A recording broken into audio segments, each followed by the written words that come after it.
Mais que um plano, uma tranquilidade.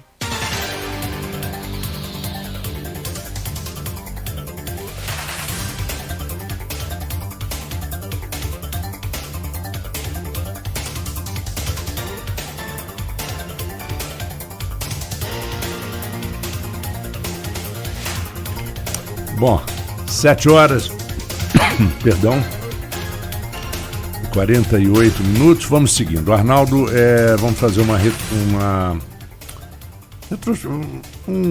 lembrar um pouquinho a sua pergunta. Eu ia falar uma retrospectiva, chega de retrospectiva. Já estamos fazendo. A gente fala muito das perdas futuras, sobretudo se passar no Supremo no dia 20 a partilha dos royalties, mas a Bacia de Campos já está em declínio de produção, né? São campos maduros. O quanto isso já impacta na economia local? Olha só, para você ter uma ideia, para o ouvinte ter um pouco, né, para entender um pouco melhor, 2012 foi o ano do auge da Bacia de Campos, quando a gente recebia aí algo em torno de 1,2 bi de royalties participação especial no ano, né? Além de que o Brent também naquela época estava um valor acima dos $100 o barril. E de 2012 para cá, até 2018, a Bacia de Campos já teve uma redução de produção de 41%, que já era esperado. Era esperado, né? E essa redução significou para Campos, se você contabilizar de 2012 até 2018, de 640 milhões de reais a menos. Ou seja, algo próximo de 40% de redução da receita também, né?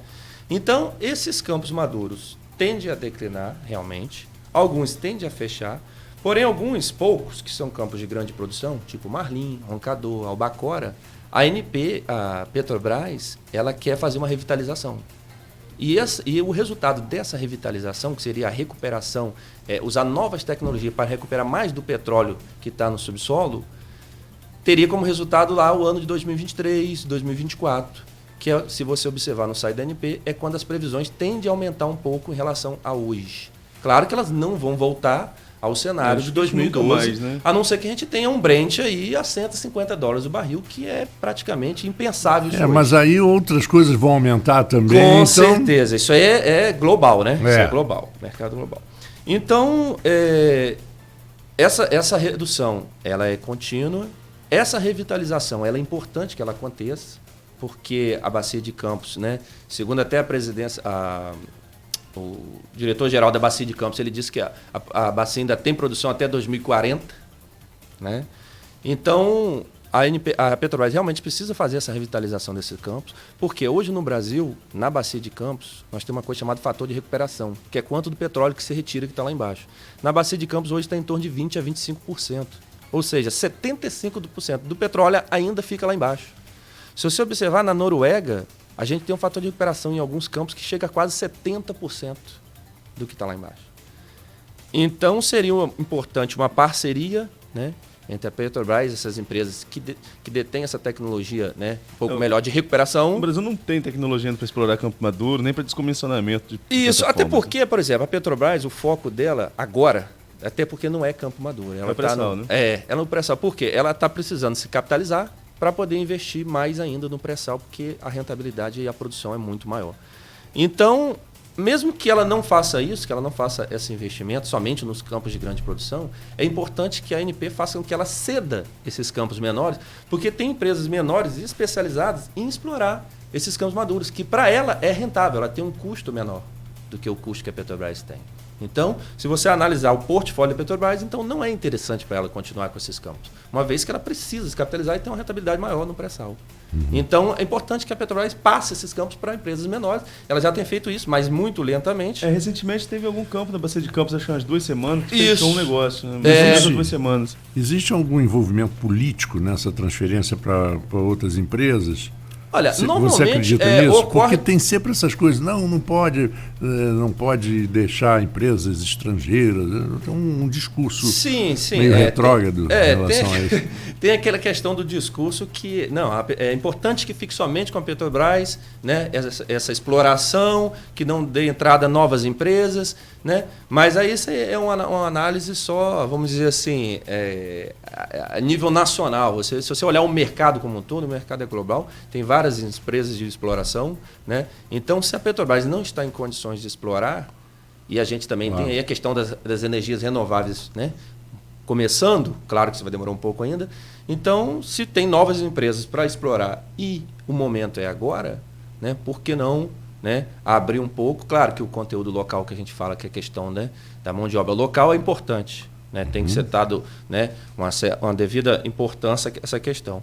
Então, tem empresas interessadas nesses campos maduros, nesses campos de pequena produção, e é importante que a ANP faça isso. Normalmente a ANP, eu não sei se tem muita intervenção, vamos dizer assim, política, a gente olha a nível técnico. Então, é uma relação concessionária, Petrobras e outras empresas exploradoras, e a Agência Nacional de Petróleo, Conselho Nacional de Minas e Energia, né? Então, havendo essa seção, essas empresas começam a explorar esses campos. Então, tende a aumentar um pouco a produção que hoje está em declínio. Agora, se não houver nada, infelizmente, o campo vai ser fechado, a empresa não vai ter interesse em continuar explorando, vai ser fechado, e a produção só tende a declinar. E uma quantidade de petróleo lá dentro acaba... significativa, que vai acabar ficando lá com o poço fechado. Uhum. Eu estava falando aqui nessa questão da venda, eu estava procurando o release aqui enquanto você estava falando com o Marco. Foram os campos de Pargo, Carapeba e Vermelho. Isso. 3 campos já maduros, né, e que conseguiram ser vendidos. Eu estou vendo aqui quem comprou foi a Perenco Petróleo e Gás do Brasil. Isso. Então, já há esse processo de passagem. Como para a exploração de gás, por exemplo, você citou a Noruega como um país que tem expertise nessa área, a Petrobras tem acordos com a Equinor para essa questão de exploração de gás. Então está se abrindo o leque da área de setor de petróleo e gás, porque a gente fala muito dessa questão do declínio, dessa questão do risco de perda, mas é um setor também pujante, porque tem muitos investimentos previstos para os próximos anos, não? Com certeza, com certeza. Nós temos aí leilões que já ocorreram, um que ocorreu agora no dia 10, que foi a 16ª rodada. A Bacia de Campos teve blocos que foram leiloados nesse leilão. Né? Alguns blocos são confrontantes, aquilo que a gente tinha falado antes, com o estado do Rio, e isso é importante para os municípios do Rio. Né? Para Campos, vai receber royalties futuramente, na expectativa da ANP, a partir de 2023, 2024, né? Desses blocos leiloados. Né? Por exemplo, esses campos que são confrontantes ao Estado vão pagar ao município pela parcela até 5%. E também, além disso, temos blocos que foram leiloados que são confrontantes ao município. Então, o município vai receber nas 2 parcelas. Né? Outros municípios não, vão receber só por ser confrontante ao Estado, porque não tem confrontação direta com o município, não está na direção do mar territorial do município. Então, temos aí novas perspectivas, né, com esses leilões que estão acontecendo. Temos mais 2 leilões que estão para acontecer ainda esse ano. Temos mais leilões previstos para o ano que vem. Então, né, é realmente o que você falou, é um setor pujante, né, representa aí uma boa parcela do PIB nacional, né, representa, né, uma atividade muito importante para o Estado, que a gente está falando aqui, né, dos estados produtores e para o município. Então, merece, né, um certo tratamento, né, tratamento importante, porque é realmente um setor que hoje tem, né, muito impacto, né, na economia. E qual seria, na sua opinião, o impacto imediato para Campos como um todo, caso a partilha dos royalties passasse? O que isso representa em percentual de orçamento do município? E o que, aí, na sua opinião, não é tanto sua área, sim, mas qual seria a sua opinião do quanto isso impactaria socialmente? Porque ontem o presidente da Firjan esteve aqui e falou sobre o ônus social que as cidades têm, né? As cidades produtoras de petróleo. E se ficaria só com ônus, não tem bônus nenhum, seria o royalties bônus para compensar realmente essa questão social que a cidade vive? Em números, né, nós estamos falando aí de quase 500 milhões de perdas se houver aquela questão que eu falei com você da retroatividade, já começando com os 80%. O orçamento hoje de Campos está em quanto? 1,9, 2 bi, mais ou menos. Com a folha de pagamento de um e pouco. Exatamente, você tem noção. É uma folha de pagamento alta, né? Então, que cresceu muito depois de 88, 89. Depois, exatamente. Né? Já veio crescendo muito, né, da gestão anterior, então a gente tem a mesma ou uma despesa maior com uma receita que de 2016 para 2017 tornou 1 bilhão a menos. Né? E hoje a gente está com um orçamento de 1,9. Então, falando de 500 milhões de redução, a gente teria, vamos dizer assim, quase que... Meio bilhão. 500 milhões, desculpa, 500 milhões. Teria quase que 1/4 do orçamento, vamos dizer isso, né? 1/4 do orçamento. Então, isso é um impacto, né, econômico, financeiro muito grande para o município. Porque se você contabilizar, por exemplo, de 2018 para 2019, a gente vai ter, vamos contabilizar até dezembro, que a gente já tem estimativa.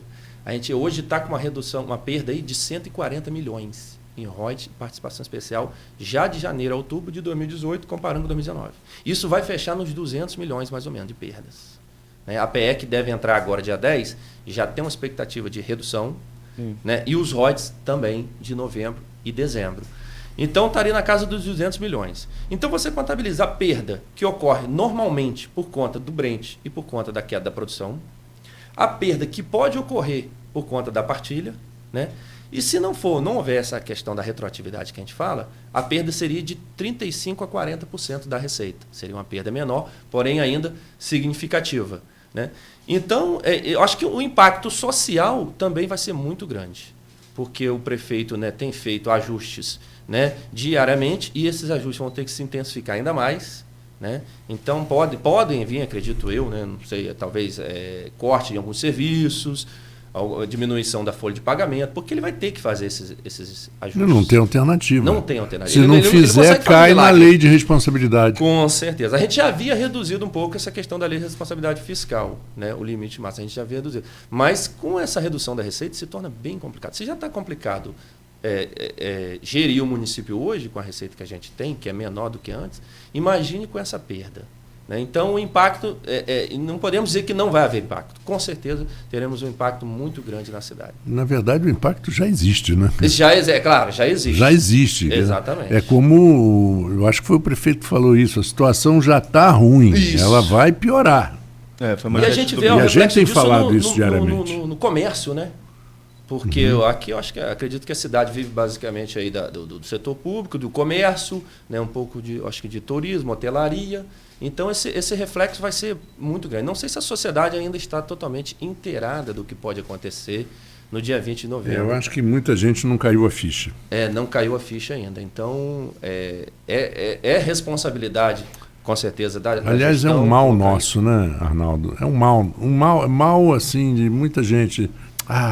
Não, mas quando deixa para a hora que acontecer. Né? Mas quando eu escrevo opinião sobre, né, que é sempre bom a gente deixar claro isso no jornalismo, são duas vertentes. Uma é o papel de repórter, que é o que a gente faz aqui, quando a gente pergunta. Outra é o nosso primeiro bloco, onde a gente dá a nossa opinião aqui, e no jornal tem essa função também. Tem opinião, eu já tive coluna no jornal antes de ser editor-geral, enfim. Mas quando eu escrevo opinião sobre, Marco, eu sempre falo o seguinte, houve um desperdício de royalties no Rio de Janeiro tão grande, foram tantos escândalos de corrupção com recursos ligados aos royalties, que isso acabou afastando a população de uma certa forma. Isso é nítido. Só que foi o que o prefeito Rafael falou na entrevista de domingo. Não é porque erraram no passado que a gente pode abrir mão agora. Né? Porque vai ser. Aí vem a frase, que vai ser muito pior. Com certeza. Se perder, fica muito pior.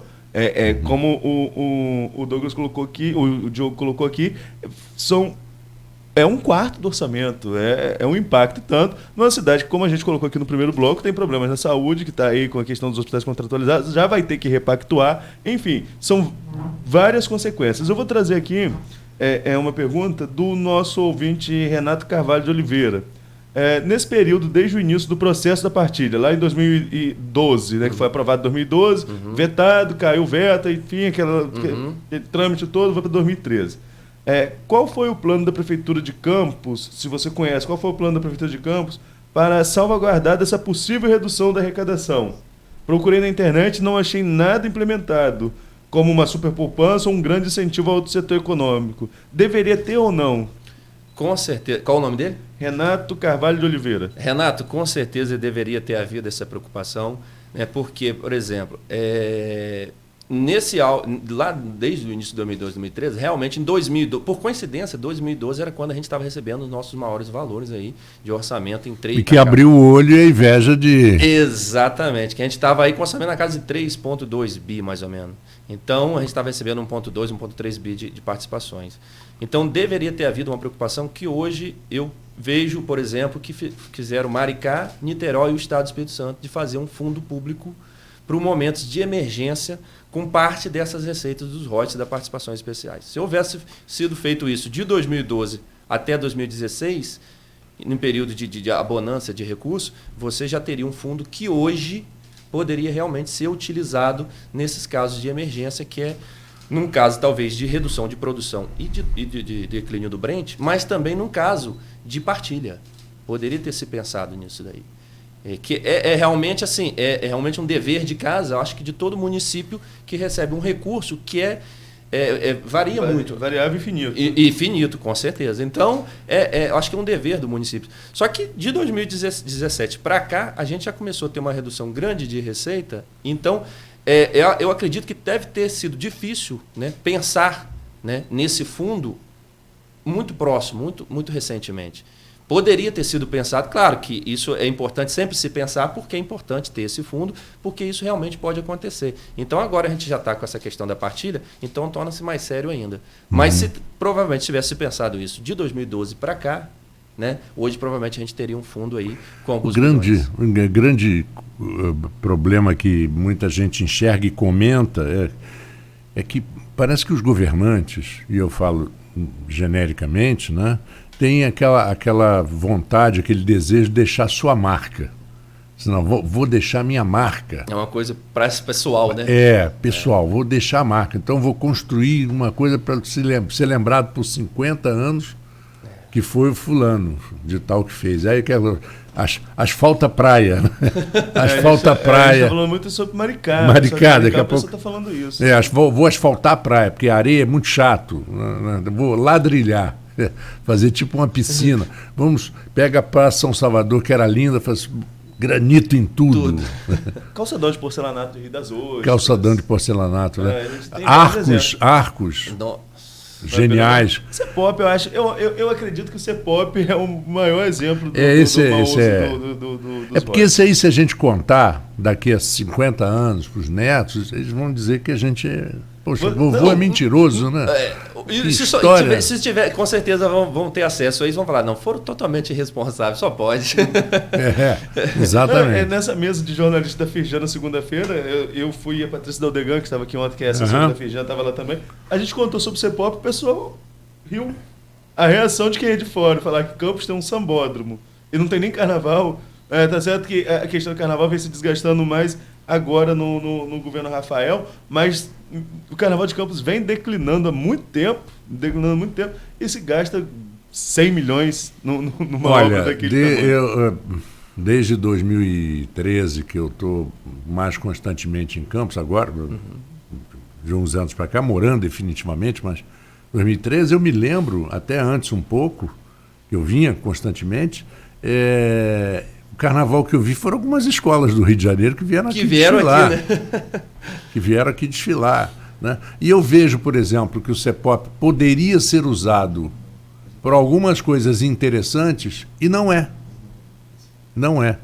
Né? Por exemplo, final de semana você ter brincadeiras, você ter eventos esportivos e tudo isso que às vezes você precisa interromper. Eu não estou dizendo que não deveria interromper a rua, fechar a mas seria melhor utilizado. Mas seria talvez melhor utilizado no CEPOP, mais concentrado, as pessoas podem parar o carro. Já tem a infraestrutura, né? Já tem infraestrutura, mas não é. Engraçado. Foi um investimento, né, significativo e precisa realmente... Quanto custou o CEPOP, Arnaldo? 100 milhões. 100 milhões. Quantas creches dá mais ou menos? Enfim. Se fizermos essa conta, né, vamos chegar a um número... Enfim, CEPOP é uma das obras, né, mas tem várias outras contestáveis. Mas enfim, não vamos entrar muito nesse mérito, vamos voltar para o nosso... Só finalizando a pergunta dele aí, então realmente não foi feito, né, e hoje é uma decisão acertada desses municípios que estão fazendo isso. Eu lembro que lá atrás o Marcão tentou passar pela Câmara, acho que já em 2014, mas já numa era de declínio. 2014 foi exatamente quando o pior, né? o pior cenário. O preço do barril caiu de 150 para 25. 25, pra você ter ideia. Muitos projetos nem se pagavam mais com esse valor. Chegou a 150 ou quase? Chegou quase a 150, mas a 150, assim, a gente fala assim, por exemplo, quando você tem o royalties pago num determinado mês, você tem a média mensal do Brent de todos os dias que vai ser usado para pagar aqueles royalties. Só que se você considerar as cotações, subidas e descidas no dia, aí você chega a um número de 150 que foi, eu acho que acredito, talvez bem próximo disso, o valor máximo, que a gente já chegou até hoje, né? E chega a valores de 25, que foi o que aconteceu aí nesse cenário, que quando o Campos recebeu em fevereiro de 2016, se eu não me engano, 4 milhões de participações especiais. Vinha recebendo 60, 50 e cai para 4 milhões. Então foi um cenário assim, o pior cenário em termos de preço de referência do petróleo. Agora, já está na hora do nosso break? Tá sim, tá sim. Então, Vamos fazer. Joga a pergunta. Vamos deixar para o próximo bloco. Depois tem um comentário do nosso ouvinte Maurício Freire Batista também, a gente faz no próximo bloco. Mas vamos deixar para o próximo bloco essa questão da cessão onerosa. Isso. Porque muito se fala que o Rio teve uma vitória, que o Rodrigo Maia, a articulação do Rodrigo Maia, para que o Estado do Rio tivesse ali 3% desse leilão. Mas o que significa isso para a economia do Estado do Rio e para Campos? Para que muita gente pensa que é acordo de salvação e, na verdade, não parece ser. A gente pode falar sobre isso no próximo bloco. Okay. Vamos ao intervalo, então, com Folha no Ar, primeira edição, oferecimento Laboratórios Plínio Bacelar, Clínica Proteus e Nova Canabrava. Ei, psiu.